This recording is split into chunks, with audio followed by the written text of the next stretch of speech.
Did you know 90% of a child's brain develops before they enter kindergarten? Don't panic. There are things parents can do right now to encourage your young child's healthy development. And here to give us the tools is Terry Duhart. She's the Southeast Maricopa Regional Director of First Things First. Welcome. You have quite the table here for us. I'm excited to get to learn a little bit about how these tools can help us at home. But I want to start with the foundation. You say it's really important that we give our child a foundation right out of the womb, really.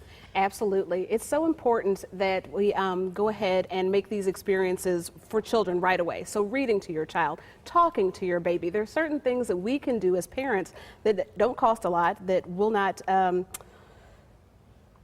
they won't break the bank, but are just natural, everyday things that we can do. So again, I go back to reading to your child, talking to your child, having that first experience with vocabulary. Your child knows your voice better than anyone else's. Yes, and you said that a parent truly is the best teacher. Absolutely. And the things you have on the table, some of it we have around the house. We're not even going to the store to buy. Right. So let's start with some of the tools that we can start doing right now at home. So some of the things that you can do right now at home, and I want to start with can I start with the Arizona Parent Kit? Absolutely. Okay. So if you gave birth within the state of Arizona over the past 3 to 4 years, you probably have one of these at home, including your parenting kit that came at you got it at the hospital, was the Arizona Parenting Guide.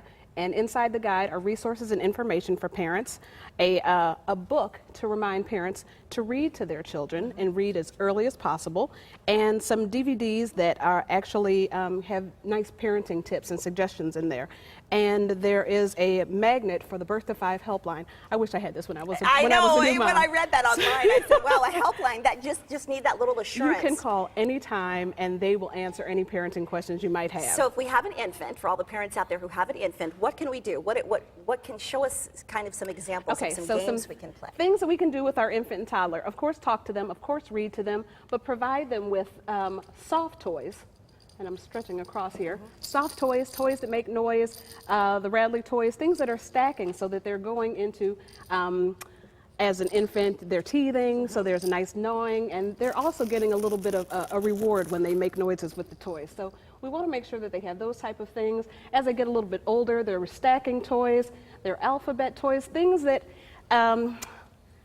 I guess I just want to, that are engaging and that you can do more with a toy than just one thing. So for example, with this little toy, I can talk about the color blue, I can sort shapes inside there, and I can talk about the number 5. So you definitely want to make sure that some of the toys can do more than one thing. This is really cool. I liked what you were explaining here. Yeah, this is really cool. Thank you for reminding me. This is just a simple game that you can make at home. Look, old 2-liter bottles of pop. Just a bowling activity. Take a ball, have your child roll the ball. You can fill it with anything. I started with something light, and then as the kids progress and something that they'll be successful with, you can change it and put maybe marbles in there, something that'll be, but as the children, when they're smaller, start with something very light that they'll be successful with. And the produce you have here, one of my favorite games, I Spy. Explain how this can really be beneficial in the grocery store. In the grocery store, every mom who's been to the grocery store with their child, when they're really young, you're going to start with things like, oh, look at the apple, sweetie, see the apple. Oh, look at the orange, see the orange. But as they get a little bit older and a little more sophisticated, so 2s and 3s, you're going to ask your child to identify. So I've just made some cards here. So when you're in the grocery store, eggplant. Sweetie, find mommy the eggplant. So when we're going around this grocery store, I spy something purple, tell me what it is. I'm increasing vocabulary. The kids are learning a new vegetable. And you can even take it home.